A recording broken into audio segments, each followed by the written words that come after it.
దేవుని పరిశుద్ధ నామమునకు మహిమ కలుగును గాక. దయచేసి గమనించండి. లైవ్ లో వీక్షిస్తున్న దేవుని బిడ్డలారా, యూట్యూబ్ లో ఉంటున్న ప్రతి ఒక్క క్రైస్తవుడికి మరి ప్రత్యేకమైన నూతన సంవత్సర శుభాకాంక్షలు తెలియపరుస్తూ ఉన్నా. ఇక్కడ మందిరంలో ఉన్న వారికి, బయట అభ్యంతరాల ద్వారా ఉంటున్న గ్రామస్తులు కూడా నూతన సంవత్సర శుభాకాంక్షలు తెలియపరుస్తూ ఉన్నా. దేవుడు మనల్ని నూతన సంవత్సరంలోకి ప్రవేశింపచేయడానికి కారణం ఏంటో నాకు తెలియదు, కానీ నేను ఖచ్చితంగా చెప్పగలను. నూతన సంవత్సరంలోకి మనం ప్రవేశించామంటే ఖచ్చితంగా మన బట్టి అనేక చూసుకొని మనం నూతన సంవత్సరంలోకి వచ్చామని గర్వించకుండా దేవుడు నూతన సంవత్సరంలోకి నడిపించినందుకు కృతజ్ఞతలు అంటూ దేవుడిని గణపరచడం ఎంతో మంచిది. కాబట్టి నా మటుకు నేను దేవునికి ప్రత్యేకమైన కృతజ్ఞతలు తెలియపరుస్తున్నాను. ఎందుకంటే అల్పుడిని, అయోగ్యుడిని, పనికిరాని, పామరుని, అసలే మంచి లేని వాడిని, అలాంటి నన్ను ప్రేమించినందుకు, మరొక సంవత్సరం ఇచ్చినందుకు దేవునికి కృతజ్ఞతలు. అలాగే మీ తరఫున కూడా దేవునికి కృతజ్ఞతాస్తుతులు చెల్లిస్తూ ఉన్నాను. వాక్య భాగంలోకి వెళ్దాం, ఆలస్యం చేయొద్దు. అయితే ఒక చిన్న మాట, జరిగిన సంఘటన చెప్తాను, వినండి. మీరు ఎంతవరకు మరి పనికొచ్చుతో వాడుకోండి. విని వెళ్ళిపో ఆచరిస్తే బాగుంటది. ఇని వెళ్ళిపోతే బాగుంటది, కానీ పాటిస్తే బాగుంటది.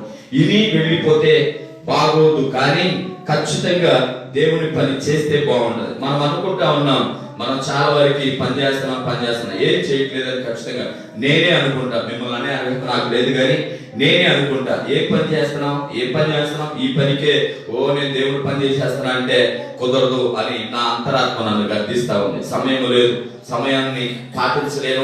క్రైస్తవులు కాదు, ఖచ్చితంగా 8 ప్రార్థన పావులకు 10 అయింది. ఇది మన క్రమం.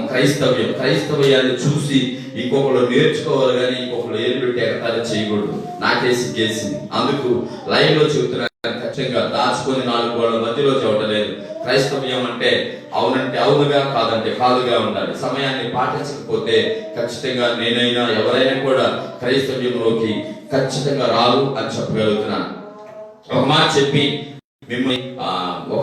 వాక్య భాగంలోకి వెళ్దాం. చాలా జాగ్రత్తగా గమనించాలి. 177 సంవత్సరంలో, కీర్తన కాదు నేను చెబుతాను, 177 సంవత్సరంలో ఒక చరిత్ర జరిగింది. ఆ చరిత్రను వెలికి తీసిన వారు చాలా మంది జ్ఞానులు ఉంటారు.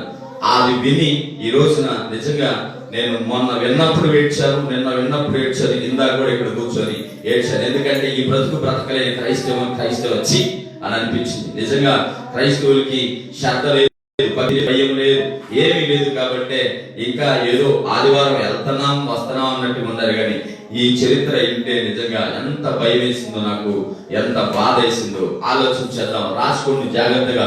177 సంవత్సరంలో జరిగిన సంఘటన ఒక 15-16 సంవత్సరాలు పాప చరిత్ర ఇది.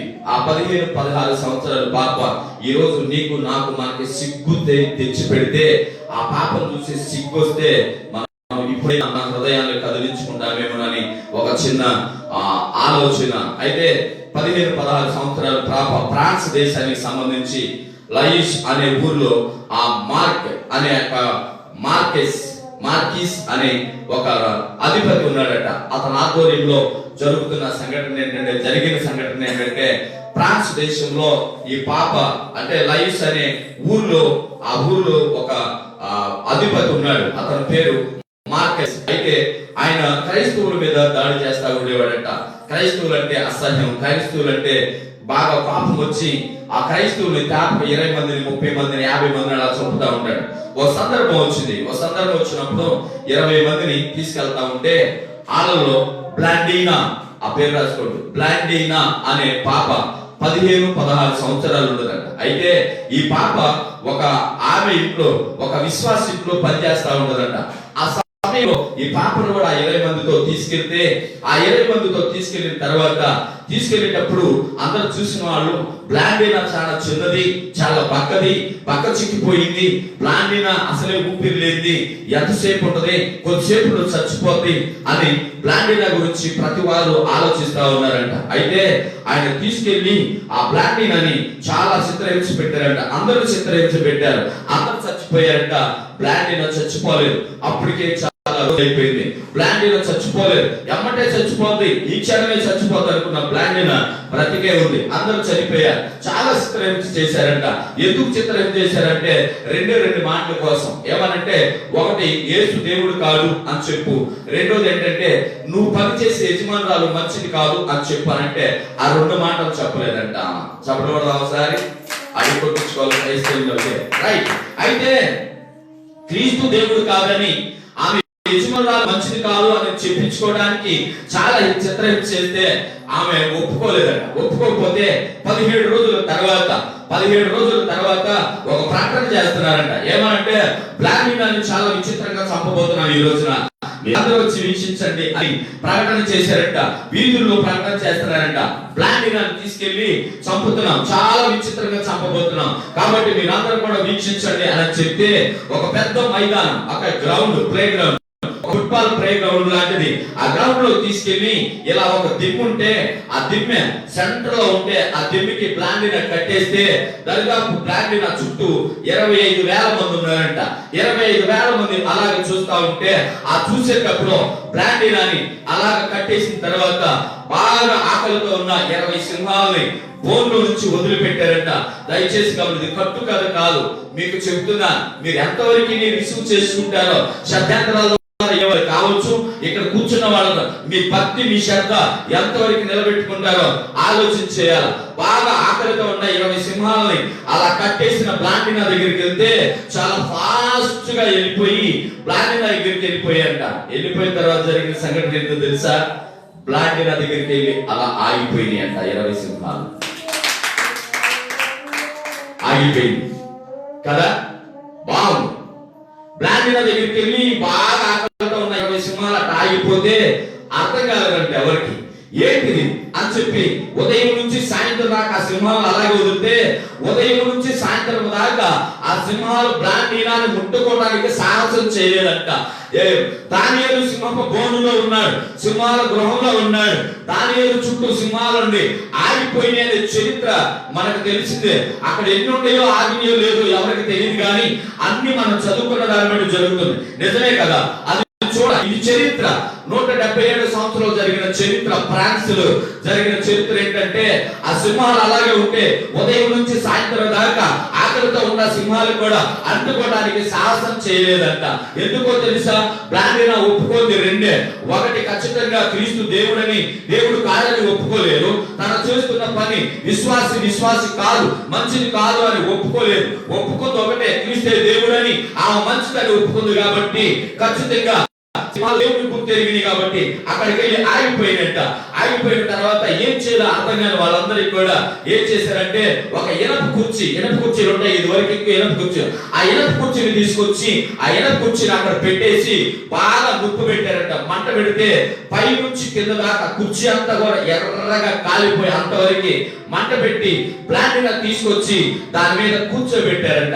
ఆపరనే కూర్చుంటే ఇదంతా కాలిపోయిన బ్లాండినా యేసు అని అరుస్తా ఉంటే అలాగే కూర్చుంటే బాగా ఏమంటారంటే బాగా బలిసిన ఒక దున్నని ఆ గ్రౌండ్ లో కుదిరితే ఆ దున్న పరిగెత్తుకుంటే వెళ్ళి ఏం చేయని పరిస్థితిలో, ఏం చేయాల్సిన అర్థం కాని పరిస్థితిలో ఏమో యేసయ్యా అని అరుస్తా ఉంటే ఆ దున్న అంటే ఆమెను పొడిస్తే బాగా పైకి వెళ్ళి మరలా వచ్చి అదే మంటలో పడి చచ్చిపోయిందంట బ్లాండినా.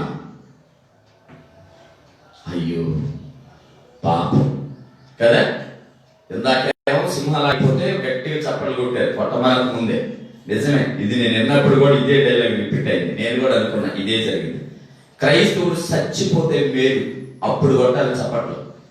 బ్రతికితే క్రైస్తవుడే ఉందండి. క్రీస్తు కొంత చచ్చిపోయినాడు, అడిగి కొట్టించుకున్నాను. నేను ఆయన కూడా ఎట్టగా అన్నాడు, అడిగి కొట్టించుకుంటే బలవంతం, పిలిస్తే వచ్చేది చర్చికి కాదు, పిలవకుండా వచ్చేది చర్చికి. పరుగులు తీస్తే ఆత్రం, నిదానంగా వస్తే గర్వం. ఇది క్రైస్తవ్యం. క్రైస్తవ్యానికి కావాల్సింది ఆతృత, భయం ఉండాలి, భక్తి ఉండాలి, శ్రద్ధ ఉండాలి, అది నాది అనే ఫీలింగ్ ఉండాలి. లేకపోతే ఏమవుతుందంటే దేవుడు వెనకబడేసినట్టే. మనం ఇది నిజమే అడిగి కొట్టించుకుంటే ఏముంది ఉపయోగం? బలవంతం. నిజమే, ఆ క్రైస్తవుడు ఆ సేవకుడు అంటున్నాడు అడిగి కొట్టించుకుంటే చప్పట్లు. ఒక మాట చెప్పిన మీరందరూ దేనికి పనికిరారు అని అంటున్నాడు ఆయన. దేనికి పనికిరారు? నేను కొట్టేది తెలుసుకుని కొట్టేవాడిదే క్రైస్తవ్యం. నిలబడేవాడే క్రైస్తవం. మిమ్మల్ని నేను బలవంతం చేస్తే చప్పట్లు కొట్టారు. మీరు దేనికి పనికిరాని యేసయ్య అంటున్నాడు. బ్లాండిన అన్నిటిలో ముందుంది. 16 సంవత్సరాల పాప, 15-16 సంవత్సరాల పాపని ఆమె 2 మాటలు పలికించలేకపోయారు. నువ్వు ఏది మాట్లాడమంటే అది మాట్లాడతావు, 100 రూపాయలు ఇస్తే, లేదా అనుకూలంగా ఉంటే. ఇది క్రైస్తవం మనకున్నది. కానీ బ్లాండిన చేసిన పని ఏంటో తెలుసా? యేసయ్య అంచినప్పుడంట అలా పైకి వెళ్ళి వచ్చి ఆ మంటలో పడి చచ్చిపోయిందంట. చచ్చిపోతే ఒకసారి స్టేడియం అంతా కూడా నిశ్శబ్దం. ఊపిరి పీల్చుకున్నారేమో బహుశా. నిశ్శబ్దం. నేను విన్నదే చెప్తాను, నేను చూసిరా, అప్పుడు నేను పుట్టలేదు కాబట్టి. నిజం. ఇన్ని నా హృదయం తల్లడిల్లిపోయింది. ఇన్ని మీ హృదయం తల్లడిల్లిపోతే క్రీస్తుని ఏ విధంగా వెంబడిస్తారో మీరే ఆలోచించుకోండి. అలా మౌనంగా 2 నిమిషాలు ఆగిపోయి అలాగే చూశారంట. చూసిన వారందరూ కూడా పైకి లేచి నిలబడి చేతులు పైకెత్తి ఇలా అన్నారంట, బ్లాండిన దేవుడు నిజమైన దేవుడు అన్నారంట. ఎక్కడ సమయంలో పడుతున్నాం? బ్లాండిన దేవుడే దేవుడు, ఆయనే రక్షకుడు, ఆయనే దేవుడు కాబట్టి మేమందరం ఆయన అంగీకరిస్తామని 25,000 మంది రక్షణ పొందారంట. ఇది పరిస్థితి.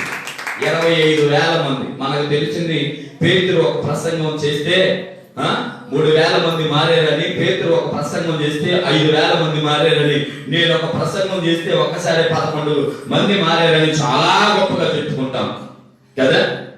కానీ బ్లాండిన సాక్ష్యానికి 25,000 మంది ఒకేసారి క్రీస్తుని అంగీకరించారంట. దేవుని స్తోత్రం.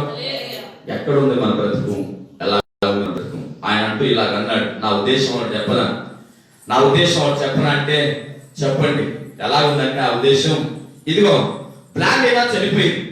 బ్లాండినా చనిపోయిన తర్వాత నా ఊహ నా ఇష్టం. ఆయన అంటున్నాడు, నా ఊహ నా ఇష్టం. బ్లాండినా చనిపోయిన తర్వాత దేవదూతలు వచ్చి ఉంటాయి. అవునా?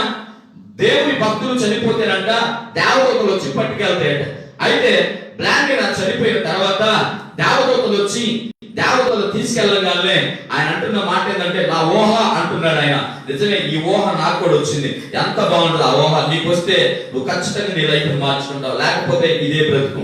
అయితే ఆయన అంటున్నాడు కదా ఏంటంట, అక్కడ పేతురు, యాకోబు, ఆంద్రెయ, తోమ, లేకపోతే దేవుని శిష్యులు, అలాగే పౌలు, వీళ్ళందరూ కూడా ఉంటే మొట్టమొదటిగా అంట పేతురు బ్లాండిన పరలోకంలోకి వస్తుంటే పరలోకంలోకి వచ్చిన బ్లాండిన చూసి, రా చెల్లి, నువ్వు చాలా మంచి పని చేశావు, నీవు మంచి సాక్ష్యం, నువ్వు మాలో ఒక దానివి అని ఆ పేతురంట ఆహ్వానిస్తా ఉంటే ఇక్కడ అలాగే అందరూ కూడా సాగుతూ పలుకుతున్నారంట.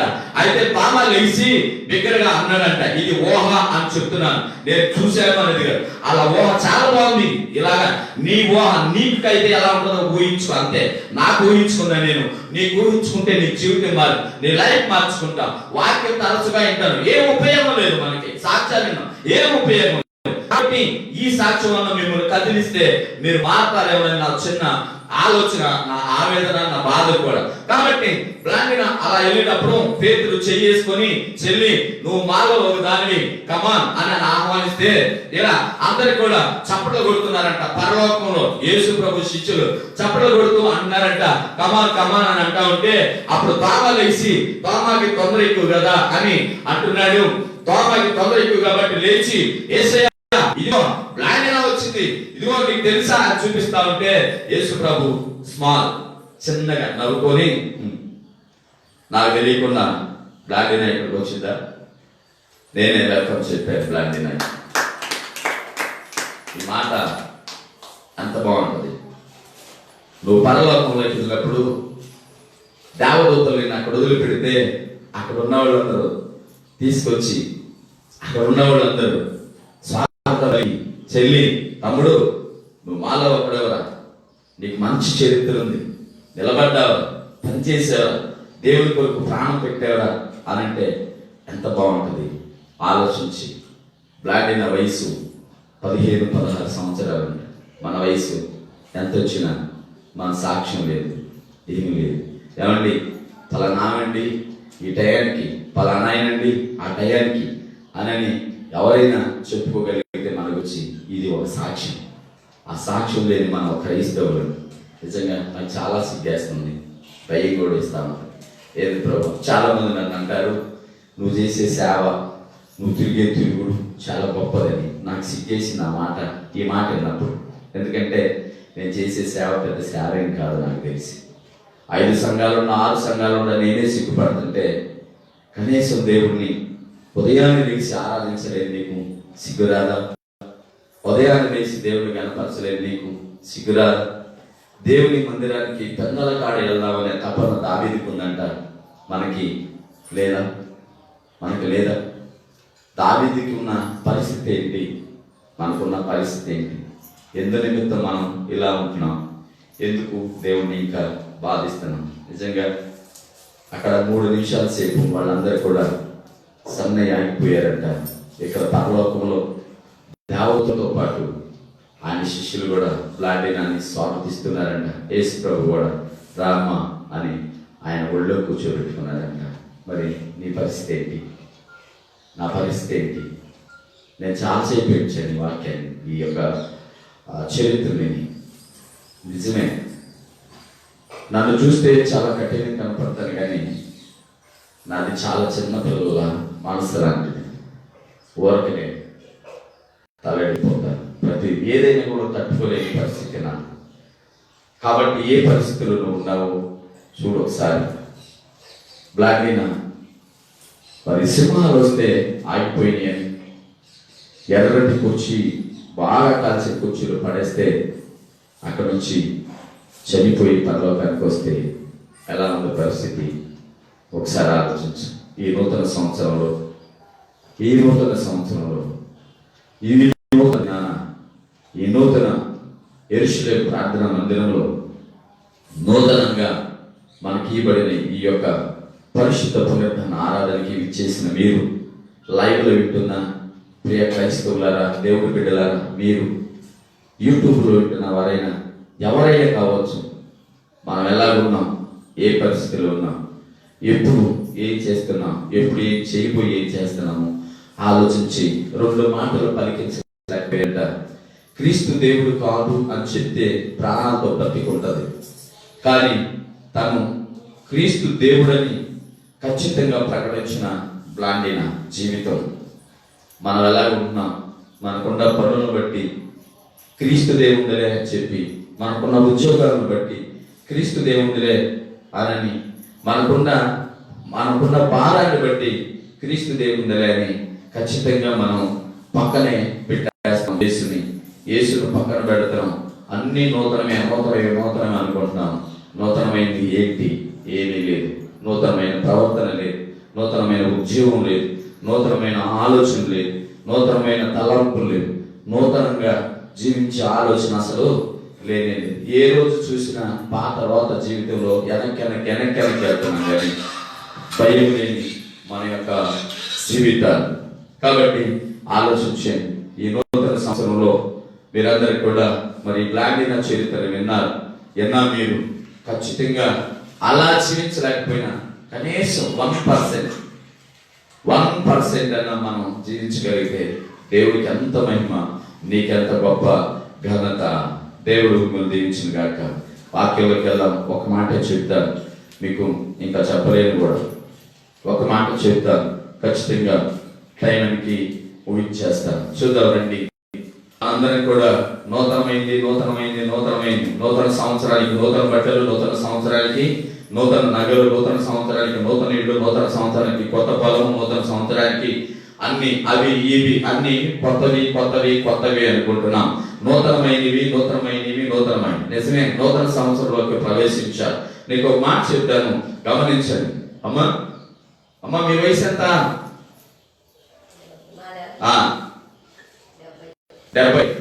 70 సంవత్సరాలు. ఇప్పుడు మిమ్మల్ని ఏమన్నంటే ఒకవేళ గొడవ వచ్చినా లేకపోతే అడిగితే ఏమంటారు? వయసు పెరిగింది కానీ మైండ్ లేదా అని అంటారు. నన్నైనా నిన్నైనా ఎవరినైనా కదా, వయసు పెరిగింది అని అంటున్నారు కదా. నేను అడుగుతాను, నూతన సంవత్సరం వచ్చింది, వయసు పెరిగింది అంటున్నారు. చాలా జాగ్రత్తగా గమనించారు. వయసు పెరగటం ఏంటి? చిన్న ఆలోచన. నా మైండ్ లేని మైండ్కి ఓ చిన్న ఆలోచన వచ్చింది. మీరంటే అందరూ మైండ్ అని నా ఉద్దేశం. నా మైండ్లో మైండ్కి ఒక వయసు పెరగడం అంటే ఏంటి? ఏమండి వయసు పెరగడం అంటే ఏంటి? వయసు పెరుగుతుంటే ఎక్కడికి వెళ్ళడానికి? మరణానికి దగ్గర అవుతున్నాం అని అర్థం. వయసు పెరగడం అంటే ఇంకో మాట చెప్పనా? వయసు పెరగదు. వయసు పెరగడం అంటే ఏంటి? రూపాయి మీద 10 పైసలు పెడితే పెరిగినట్టు. ఇప్పుడు ఆమె 70 సంవత్సరాలు, దేవుడిచ్చిన ఆయుష్, దీర్ఘాయుష్. ఇంకొక 20 సంవత్సరాలు పెరిగితే ఆ వయసు పెరిగినట్టు, పెంపొందించాడు. నరుడు ఆయుష్ 70 సంవత్సరాలు, అధిక బలం ఉన్న ఎడల 80 సంవత్సరాలు. నీ వయసు ఉండే కొద్దిన నీకు పెరుగుతున్న నువ్వు అనుకుంటున్నావు, నువ్వు మరణానికి దగ్గర అవుతున్నావు, నువ్వు బలహీనుడు అయిపోతున్నావు. పెరగటం అంటే ఏంటి? నీ బలం బాగా రావాలా, నీకు ఇంకా ఆయుష్ పెరగల, దీన్ని పెరగడం అంటారు. నా ఉద్దేశం అంటే నేను ఒకసారి ఆలోచన చేస్తే వయసు పెరుగుతుంది అంటే 50 సంవత్సరాలు ఇచ్చాడు, లేకపోతే 80 అన్నాడు. 80 మీద ఎక్కువ ఉంటే నీకు వయసు పెరిగింది అనేది ఆలోచించారు. అప్పుడు కూడా ఎలా ఉండాలి? నూతనంగా ఉండాలి. నూతనంగా ఉంటే అప్పుడు నీకు వయసు బలము అన్ని కూడా పెరిగినాయి. నిజంగా ప్రతి మనిషి ఆలోచన నాకు అర్థం కావట్లేదు, కానీ ఏం ఆలోచన? వయసు పెరుగుతుంది తెలియట్లేదు అంటే వయసు పెరగట్లా, వయసు తరిగిపోతా ఉంది. ఏమవుతుంది? వయసు తరిగిపోతుంది. వయసు రోజు రోజుకి వయసు ఆయుష్ రెండు తరిగిపోతుంది. కరగంది ఒకటే ఆత్మ. ఆత్మ మాత్రం ఎప్పుడు అలాగే ఉంటది. కాబట్టి మీరు ఇది ఆలోచించారు. నూతన సంవత్సరంలోకి వచ్చిన మీరు కొద్దిగా నూతనంగా ఆలోచించండి. నూతనమైన ఏమున్నాయి? ఇల్లు కడితే నూతనమా? వస్త్రాలు నూతనమా? లేకపోతే బిల్డింగులు కట్టి కార్లు కొంటే నూతనమా? నూతన సంవత్సరం క్యాలెండర్ డేట్ మార్క్ అంతే. రోజులు ఎప్పుడు అలాగే ఉంటాయి. మీరు నమ్మించాల్సిన అవసరం నాకు లేదు, కానీ వాక్యం చూపించి మరి చదివిస్తాను. చూడండి, ప్రసంగి గ్రంథము 1వ అధ్యాయము 9వ వచనాన్ని చూద్దాం. ప్రసంగి గ్రంథము 1వ అధ్యాయము 9-10 వచనాలను చూస్తే నేను ఎక్కువ వాక్యం చెప్పను, మంచి సాక్షులు మీరు విన్నారని నేను నమ్ముచున్నాను. అమ్మా, మునుపు ఉండినదే ఇక ఉండబోచున్నది, మునుపు జరిగినదే మునుపు జరిగినదే ఇక జరుగుతున్నది, నూతనమైనది ఏది లేదు.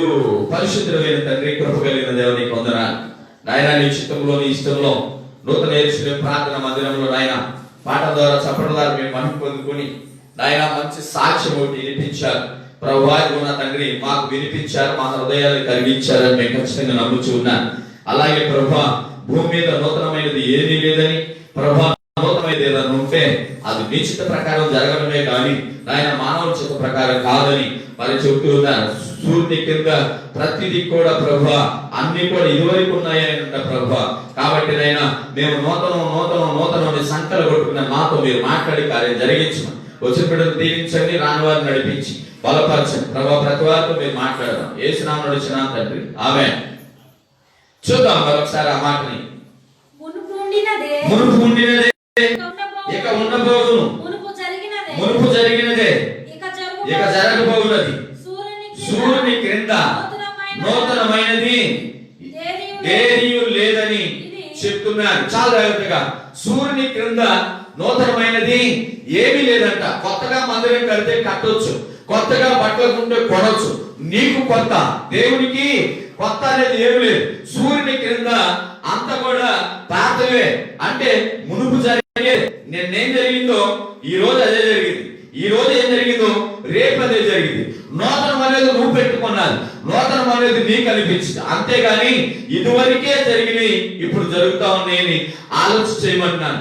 ఎందుకంటే వాక్యాన్ని నీ ఇష్టానుసారంగా వినటం కాదు, కానీ వాక్యాన్ని దైవచిత్తానుసారంగా విని ఆలోచిస్తే అర్థమవుతా ఉంటది. అంతేకాని నూతనమైంది ఏది నూతనం కాదు. నువ్వు పుట్టడం నూతనం కాదు, నువ్వు మరణించడం నూతనం కాదు, నీకు బిడ్డ పుట్టడం నూతనం కాదు, వాళ్ళు ఎదగటము నూతనం కాదు. అన్ని కూడా ఆల్రెడీ జరిగిపోతున్నాయి. ఇప్పుడు ఒకవేళ ఉన్న బిల్డింగులు లేకపోతే కట్టిన ఉన్న కారును బట్టి అప్పో భలే కట్టారు అనుకుంటున్నారేమో. మీకు ఒక మాట చెప్పమంటారా? వీటికన్నా బాగున్న దేశాలు చాలా ఉన్నాయి. అవునా? తూరు పట్టణంతో మాట్లాడారు, అవునా కాదా? నినివే పట్టణంతో నినివే మహాపట్టణం అని చెప్తున్నారు. తూరు పట్టణాన్ని, సదోమ గొమొర్రా ఇవన్నీ కూడా పెద్ద పట్టణాలే, వీటిని మించిన పట్టణాలు, వీటిని మించినవి ఏమీ లేవు. కానీ అవన్నీ నిలవలేదు, ఇవి కూడా నిలవవు. దేవుని స్తోత్రం. నూతనమైనది నువ్వు అనుకుంటున్నావు, నూతనమైనట్టు ఏమీ లేదు. వీటికన్నా నంబర్ 1 బిల్డింగులు అక్కడ ఎండి బంగారాలతో కట్టాడంట యెరూషలేము ప్రార్థన మందిరాన్ని. తెలుసా? బంగారాన్ని పొదిగించి కట్టాడండి. ఇప్పుడు కట్టాడు అసలు అది అంతకన్నా గొప్ప మందిరాలు, గొప్ప కొత్తది ఏమైనా ఉందా? రాయి మధ్యనంట మనం సిమెంట్ వేసాం, వాళ్ళు వేసింది బంగారం అంట. బంగారాన్ని అడుసుగా కట్టి అడుసుగా పోసి రాయి మీద రాయి నిలబెట్టారంట. ఇంతకన్నా నూతనమైంది ఏమైనా ఉందా? అలాంటిదే మిగలలేదు. నువ్వెంత, నేనెంత, మనం కట్టించిన ఇల్లు ఎంత, వాకిళ్ళు ఎంత. అందుకే నేను చెబుతున్నా, ఇప్పుడు కట్టించింది కొత్త కంటే నువ్వు కట్టించింది కొత్త. కాబట్టి 10వ వచనాన్ని కూడా చూడండి. ఇది నూతనమైనదని ఒక దాని గురించి ఒకడు చెప్పాను, అది ఏంటంట? మనకు ముందు ఉండిన తరములలో ఉండినదే. ఏమంటాడు? మళ్ళీ చదువుతారా మాటని? ఇది నూతనమైనదని ఒక దాని గురించి, దేనినైనా ఒక దాని గురించి ఇది నూతనమైన అబ్బాయి, కొత్తగా అబ్బాయి, చాలా బాగున్న అబ్బాయి. ఎవడు ప్లాన్ చేశాడు కానీ వాళ్ళు ప్లాన్ చేశాడు. నెంబర్ 1 ఇంజనీర్ దొరికాడు, నెంబర్ 1 దొరికాడు, నెంబర్ 1 పని చేశాడు. అసలు ఈ దగ్గర డబ్బులు ఇచ్చాడు, ఈ వాళ్ళ జ్ఞానం ఇచ్చాడు అని చెప్పుకుంటే వెర్రి మాట అని చెప్తున్నాడు. ఒక మాటలో చెప్పాలంటే వెర్రి మాట. పిచ్చి కాకపోతే ఇది ఇంతకు ముందే ఉందా పిచ్చోడా? మీకు అర్థమవుతుందా? మీకు అర్థమవుతుందా? నూతన సంవత్సరాలకు వచ్చిన నీవు నూతన సంవత్సరంలో ఈ సంవత్సరం అంతా బాగుండాలి, ఈ సంవత్సరం అంతా బాగుండాలి, నూతన సంవత్సరం లేకుండాలి, నూతన సంవత్సరం అలాగ ఉండాలి అని అనుకున్నా. నూతన సంవత్సరాలు కాదు, నీ బ్రతుకును డిసైడ్ చేసిన ఆయన ప్రతిరోజు నిన్ను నూతన పరుస్తున్నాడు. ఆ సంగతి నీకు తెలుసా? తెలియదు. సంవత్సరానికి ఒకసారి జనవరి 1 వస్తే అదే మనకు తెలుసు నూతనమైంది. ప్రతిరోజు నువ్వు నూతనంగా ఉండాలని, ప్రతిరోజు నీ ఆలోచన మారాలని, ప్రతిరోజు నీ ఉద్దేశం మారాలని, ప్రతిరోజు నీ వడబడిక మారాలని, ప్రతిరోజు నీ ప్రవర్తన మారాలని, ప్రతిరోజు నీకు ఒక నూతనమైన దీవెనల ఆశీర్వాదాలు ఇవ్వాలని, నూతనంగా నిన్ను చిత్రీకరిస్తే నువ్వు మాత్రం ఆ ఒక్క రోజునే పట్టుకొని ఇది నూతన సంవత్సరం, నూతన దినం, నూతన అన్నట్టున్నా. అసలు దేవుడు ప్రతిరోజు నిన్ను నూతన పరుస్తున్నాడు. గమనించావా ఓ మనిషి? గమనించావా ఓ క్రైస్తవుడా? నేను నేర్చుకున్న బట్టలు ఇవాళ ఎందుకు వేసుకోవు? నేను నేర్చుకున్న ఇవాళ ఎందుకు వేసుకోవు? నూతనమైన వేసుకున్న మురికి అయిపోయినాయంట. కానీ దేవుడు నీకు నూతనమైన వస్త్రాలు ఇచ్చాడు. ఇది గమనించావా? కొనుక్కున్నానని నువ్వు ఎర్ర వెగుతున్నావే, తెచ్చుకున్నానని నువ్వు అనుకుంటున్నావే. ఇచ్చిన వాడిని గమనించవా? ఇప్పించిన వాడిని గమనించవా? నువ్వైతే నూతనంగా ఉండాలి, నీ వస్త్రాలు నూతనంగా ఉండాలి, నీ ఇల్లు నూతనంగా ఉండాలి, నీ వాకిలు నూతనంగా ఉండాలి, నీ వ్యాపారం నూతనంగా ఉండాలి, అంటే దీవించబడాలి, నీ ఉద్యోగాన్ని దీవించబడాలి, నూతనమైన స్టెప్పులో కదా, నూతనమైన జీవితం కొత్తగా రావాలి జీతం అని అన్ని నాకు నూతనంగా ఉండాలి. ఇంటి ముందు నూతనంగా కల్లాలు కొడతాం, లేదా ప్లాస్టిక్ చేస్తాం. ఈ పంటకైనా ఇల్లు బాగు చేయించుకోవాలి, ఈ పంటకైనా ఒళ్ళు బాగు, ఈ పంటకి అది చేయించుకొని ఇది చేయించుకొని అన్ని నూతనంగా ఉండాలి. ఈ పంటకైనా నీ మనసుని నూతన పరుచుకుంటావా? ఇది ఆలోచించావా? ఏ పండగకైనా, ఏ నూతన దినానికైనా ఇది ఆలోచించావా? ఏ పండగ, ఏ నూతన దినానికైనా ఇది ఆలోచించావా? అన్ని నూతనంగా ఉండాలి, కొత్తగా ఉండాలి, కొత్త స్టైల్, కొత్త విధానం, కొత్త ప్రవర్తన, కొత్తగా ఉంటుంది అన్ని. కానీ కొత్తగా క్రీస్తుని వెంబడించడానికి నీ మనసుని ఏ రోజన్నా మార్చుకున్నావా? ఈ దినం నేను ఖచ్చితంగా దేవుణ్ణి కనపరచాలా, ఇది నూతనమైంది. ఈ దినం నేను ఖచ్చితంగా దేవుణ్ణి ఈ విధంగా ఆరాధించాలి, ఎంతసేపు కనపరచాలి, ఎంతసేపు ఆయన పొగడాలి, ఎంతసేపు ఆయన మహిమపరచాలి. ఏ రోజైనా ఆలోచించేవా? నీకున్న చిన్న పనులు బట్టి నువ్వు దేవుని ఎంత నిర్లక్ష్యం చేస్తున్నావు? ప్రియ సహోదరి సహోదరుడా, ఆలోచించి. ఆఫ్టర్ నీకున్న సమస్తము ఆఫ్టర్ సమస్తము స్థాపించి ఇచ్చినవాడు ఆయన ఎంత నిర్లక్ష్య పెట్టి బాధపడుతున్నావు. మరి నువ్వు ఆ బ్లాండిన చరిత్ర విన్నావు. నిజంగా బ్లాండిన కన్నా చరిత్రలో 1% కూడా కాదు, 1 కాదు, అసలు ఏమి కూడా లేదని ఖచ్చితంగా చెప్పగలరు. నీకే కాదు, నాకు కూడా లేదు. అలాంటి క్రైస్తవులు మనం క్రైస్తవ్యాన్ని చూసి గర్వపడడం. మేము వారం వారం ప్రార్థనకి వెళ్తాం, వారం వారం పాటలు పాడతాం, వారం వారం బైబిల్ చదువుతాం, వారం వారం అబ్బో అసలు మాకన్నా లేదనుకుంటే బ్లాండీలతో పోల్చుకుంటే నీ బ్రతికెంత, నీ భక్తి ఎంత.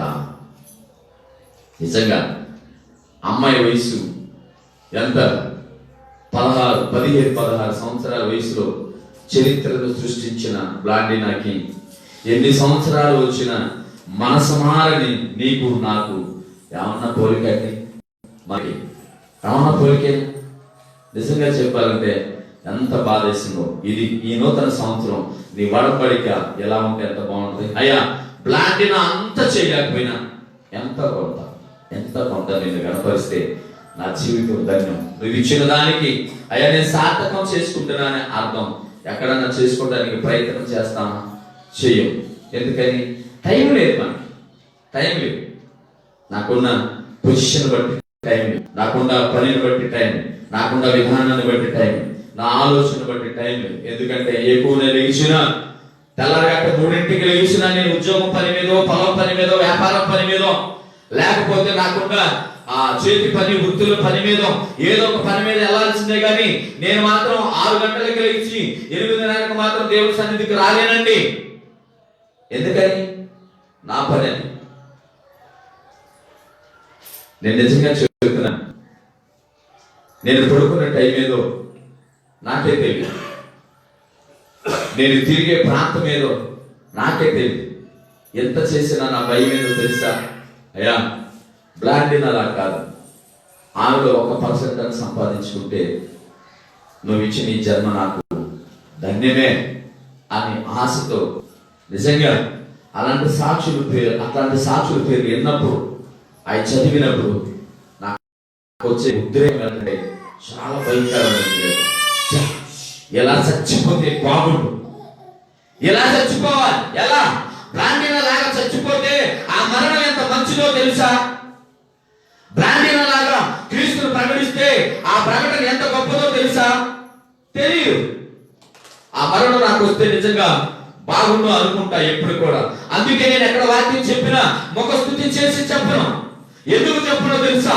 క్రీస్తు కోసం చచ్చిపోయేవాడు ముఖస్తుతి చేయడు, క్రీస్తు కోసం ఆత్మలు పట్టేవాడు ముఖస్తుతి చేయడు. ఉన్నతను బోధించి అనేక హృదయాలు గాయపరిచిన దేవుళ్ళకు నడిపించాలని తపనతో ఉంటాడు. అందుకే అపొస్తలుడైన పౌలు అంటున్నాడు, ఏ విధము చేతనైనా నలుగురు సంపాదించుకోవడానికి నేను ఏ పని చేసైనా అందరిని దేవుడి దగ్గరికి నడిపించాలనే తపన నాకు అంటాడు. నిజంగా ఈ రోజున ఎలాగుంటాం? నూతనం ఉన్నాం. అసలు అన్ని నూతనమే. నీ మనసు నూతనమా పాతదా? ఒక మాట చెప్పాలంటే రోతదా. నువ్వు పనికి రావు అంటున్నాడు ఇక్కడ. నువ్వు పనికి రావు అంటున్నాడు. కొట్టినప్పుడల్లా చప్పట్లు, ఏదో మాట చెప్పినప్పుడు అంటే బాగున్నారని చప్పట్లు కొట్టి బాగాలేదని నేర్సితే మనకి క్రైస్తవ్యం కాదు. శబాష్. బాధల్లో కూడా ఓర్చుకోలేక, బాధల్లో కూడా ఆ దేవుణ్ణి గణపరచలేక ఒప్పుకొని చచ్చిపోయిందని దానికన్నా చాలా జాగ్రత్తగా వినాల్సిన మాట శబాష్. ఎంత బాధ పెట్టిన ఓర్చుకొని బ్లాండీనా ఆ జీవితం ఎంత బాగుంటది, పరలోకం ఆమెదే, నాది కూడా ఆ పరిస్థితి ఎంత బాగుంటుందని ఆలోచన చేస్తే ఎంత బాగుంటుందో ఆలోచన చేయండి. నేను మీకు ఎక్కువగా వాక్యం చెప్పడానికి ఇష్టపడలేదు. ఖచ్చితంగా నూతనమైనది ఏమీ లేదు. ఇంకో చివరి మాట చెప్పి ముగిస్తాను. రోమపత్రికను చూద్దాం ఒకసారి. రోమపత్రికను చూసి ముగించుకుందాం. రోమ 12:2 ఒకసారి చూస్తారా?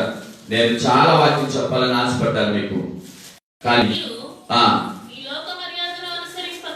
మీరు ఈ లోక మర్యాదను అనుసరింపక ఉత్తమమును అనుకూలమును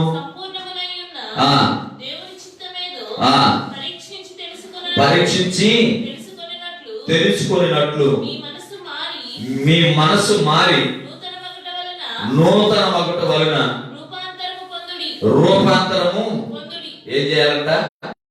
పెట్టుకొని చెప్పండి. ఏమండి? ఉందా మీకు? లేదు. ఎందుకని? ఏమంటున్నాడు ఇక్కడ? మళ్ళీ చదువుతారా మాటని? మీరు ఎక్కడున్నారు అసలు? ఇప్పుడు చెప్పు అమ్మా. లోక మర్యాదలో ఉన్నామా? లోక మర్యాదల్లోనే ఉన్నాం. లోకంలో లోక మర్యాదల్లో ఉన్నాం, లోక పనుల్లో ఉన్నాం, లోక ఆలోచనలో ఉన్నాం, లోక ఉద్దేశాల్లో ఉన్నాం, లోకములోనే ఉన్నాను, ఇంకా పరలోక సంబంధం అని చెప్పుకుంటూ లోక మర్యాదల కొరకు తపన పడతా ఉన్నాం. నేను ఎవరిని ఉద్దేశించి ఈ వాక్యాన్ని సిద్ధపడలేదండి. దేవుడు నాకు ఇచ్చింది ఈ వాక్యం 25కు ముందే నాకు ఇచ్చిన తలంపు, 25కు ముందు నుంచి నేను సిద్ధపడుతున్న వాక్యం ఈ రోజుకి ఇలా సెట్ చేశాడు దేవుడు. అంతే. దేవుడు చెప్పడం ఒకసారి ఈ రోజు మీతో నాతో మాట్లాడటానికి ఆయన అలా సెట్ చేశాడు. అంతే. చేస్తాడు ఎప్పటికప్పుడే. నిజమే కదా. నిన్న కూడా చెప్పాను మీకు, 31st నైట్ వాగ్దానాల కూడిక, వాగ్దానాలు ప్రార్థన, వాగ్దానాలు వాక్యం చెప్పాలి. ఏం చెప్పమంటావు ప్రభువా? నేనైతే సిద్ధపడలేదంటే నేను ఒకటే ఆలోచించాను, వాగ్దానాల గురించి చెప్పాలి కాబట్టి వాగ్దానాల నుంచి 4 మాటలు తెస్తా. పొందుపరచు అంటే అప్పటికప్పుడు పొందుపరచాడు ఆయన. దేవునికి స్తోత్రం. ఇప్పుడు కూడా చప్పుడు పట్టవచ్చు. ఎందుకో తెలుసా? ఆయన పొందుపరిస్తే వాక్యం ఇది నేను ఎప్పటి నుంచో అనుకుంటున్న వాక్యం ఇవాళ ఎందుకు చెప్తున్నాడంటే నువ్వు ఖచ్చితంగా ఈ రోజు చేసినది రేపు చేయకుండా ఉండటానికి. ఈ లోక మర్యాదల్ని అనుసరింపొద్దానంటే ఈ లోక మర్యాదలను అనుసరిస్తూ ఉత్తమమును అనుకూలమును సంపూర్ణమునైన దేవుని చిత్తమేదో పరీక్షించి తెలుసుకున్న. ఒక్క నిమిషం ఆగాం అక్కడ. ఉత్తమమైనది, అనుకూలమైనది, సంపూర్ణమైన దేవుని చిత్తమేదో పరీక్షించడం అంటే ఇది క్వశ్చన్. అంతే. పరీక్షించడం అంటే అమ్మా తలెత్తండి పైకి. దేవుణ్ణి ఎట్లా కదా చేసావా? ఏ రోజన్నా చేసావా? ప్రార్థన చేసావా? అడిగావా? చెప్పాడా? మాట్లాడావా? ఆయనతో మాట్లాడతాను. మాకు టైం ఏడుంటుందండి, టైం ఏడుంటుందండి. సిగ్గులేని క్రైస్తవులు, అడగలేని భక్తి, ఇది మనకున్న శక్తి. అందుకే శక్తి భక్తి ఉంది కానీ దాని శక్తిని ఏమన్నట పొందలేని వారమై ఉన్నామంట. నిజమే. భక్తి ఉందని చెప్పుకోవడం వేరు, పొందుకోవడం వేరు. ఇక్కడ ఏంటంట? పరీక్షించి తెలుసుకో. ఎలా? ప్రార్థించు. ప్రభువా పలానా పరిస్థితి ఇలా జరుగుతుంది, పలాంటి ఇలా జరుగుతుంది, నన్నేం చేయమంటావు? నువ్వేం చెప్తావు నేనేం చేస్తాను. నువ్వు నాతో మాట్లాడితే బాగుంటుందని ప్రార్థనలో కూర్చొని పరీక్షించి తెలుసుకోవాలి. మనం 2 నిమిషాలు అయితే 3 నిమిషాలు తప్పని కళ్ళు తెరిచేసి గబక్కని మనం పనికి వెళ్ళిపోతాం. ఏం పరీక్షిస్తావు నువ్వు? ఎన్ని పరీక్ష చేసినా నీ పరీక్షించడం రాదు. ఆయన నిన్ను పరీక్షిస్తానే ఉంటాడు. నువ్వు ఆయన పరీక్ష పెట్టి కనుక్కోవటం రానే రాదు. లోక మర్యాదలు అయితే ఎంత బాగా చేస్తామో మనం. ఏంటంట? పరీక్షించి తెలుసుకున్నట్లు. మీ మనసు ముందు మనసు మారితే పరీక్షించి తెలుసుకోవడానికి ఇష్టపడతావు.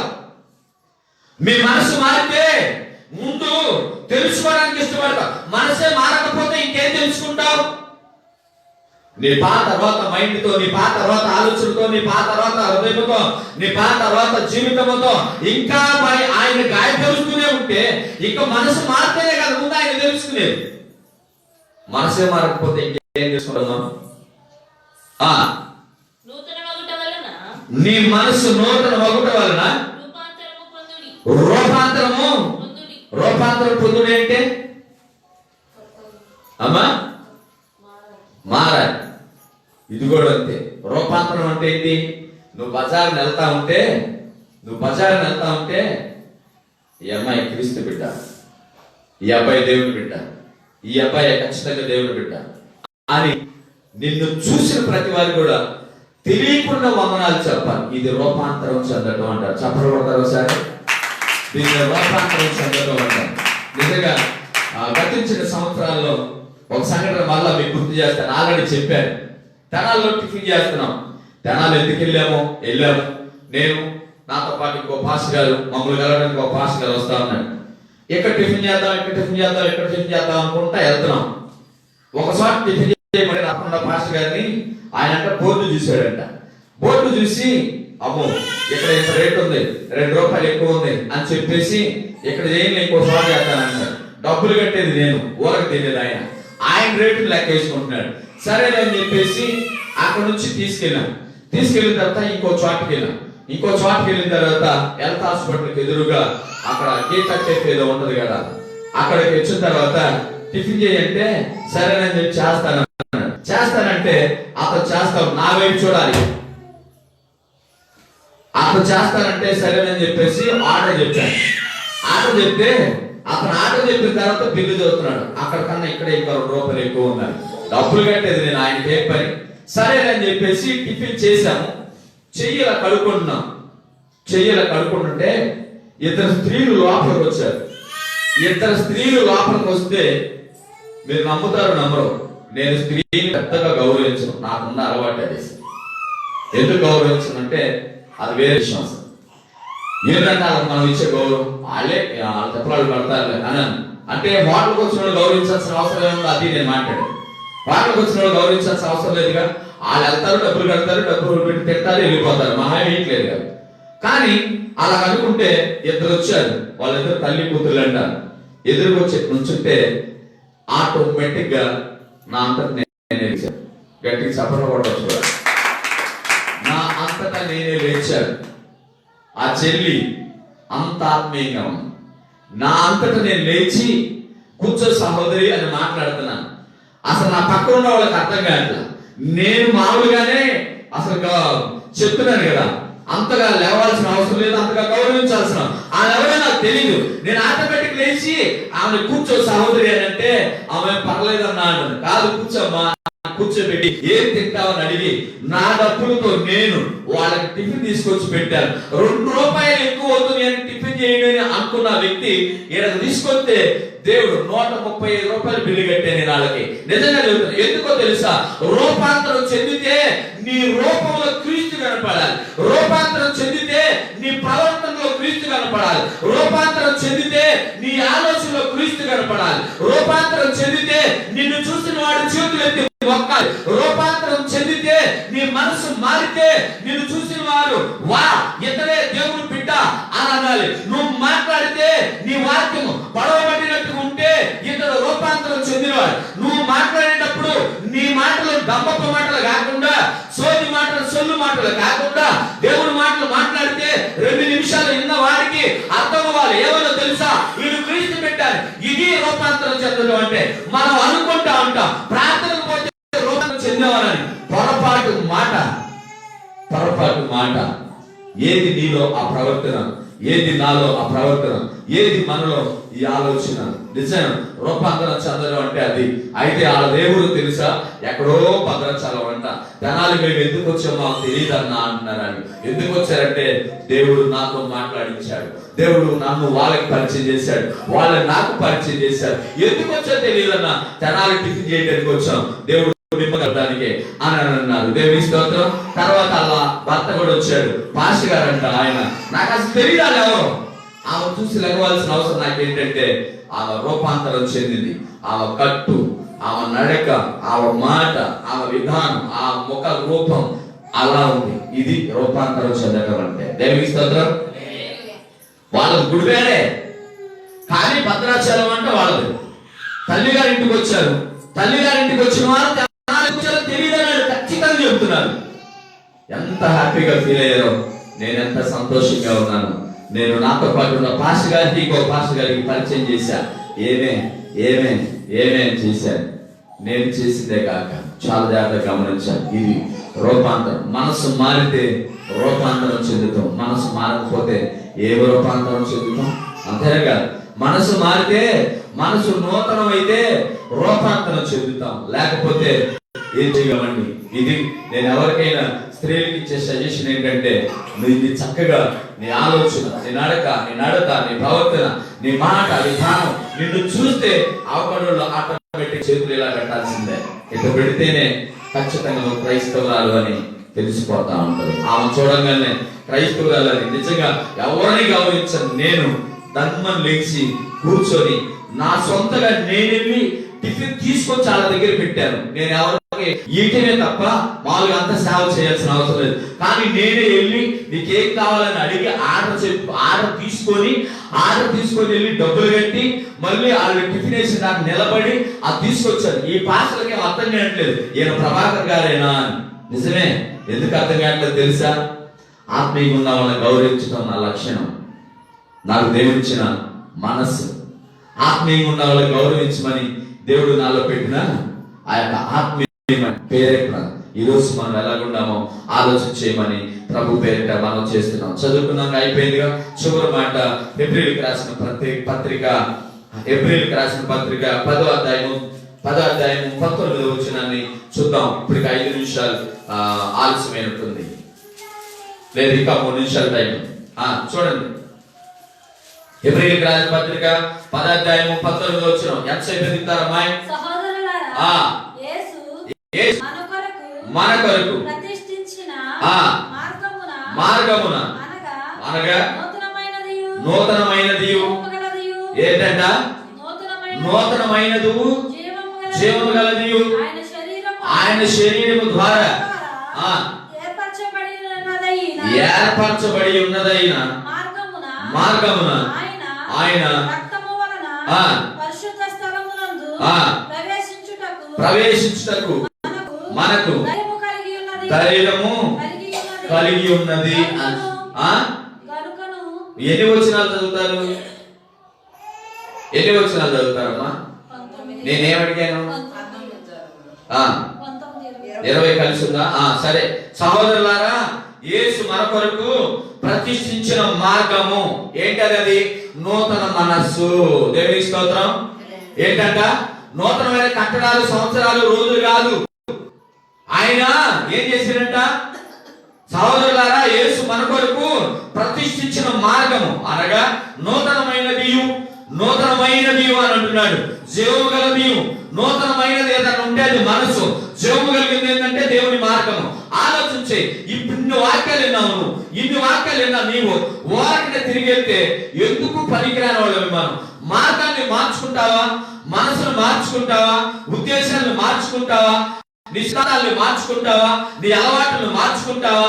నీ ఆభావాలు మార్చుకుంటావా? నీ ఏషాలను మార్చుకుంటావా? నువ్వు మార్చుకోగలిగితే ఇదే నీకు మిక్కిలి అనుకూలమైన సమయము. ఆలోచించి సహోదరులారా అని చెబుతున్నాడు అక్కడ. ఏంటంట? ఆ మార్గము అనగా నూతనమైనది జీవము గలది ఆయన శరీరము అను తెర ద్వారా ఏర్పరచబడినది. ఆయన రక్తాన్ని చిందించి ఆయన మాంసాన్ని చిందిస్తే ఈ నూతన మార్గం నీకు వచ్చింది. ఎదుగుతావా ఈ నూతన మార్గాన్ని? ఈ రోజు నుంచైనా ఆలోచిస్తావా ఈ నూతన మార్గం గురించి? ఈ రోజైనా ఆలోచించవా? నాకు తెలియదు కానీ నిజంగా చెప్తున్నాను, దేవుడు మనకిచ్చిన మార్గంలో ఖచ్చితంగా ప్లాండినా నడిచింది.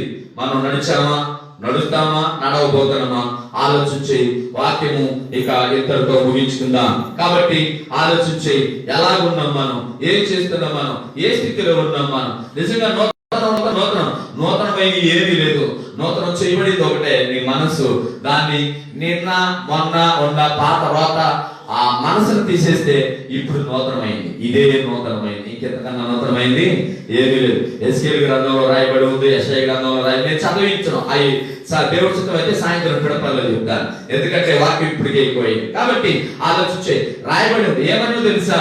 నూతనమైన ఏమీ లేదు. ఆయన నూతన క్రియ చేస్తే అది నీ మనసు. నిన్న మొన్న వదిలేస్తే ఇప్పుడు నీ మనసు నూతనం. భూమి మీద నూతనమైంది ఏమీ లేదు.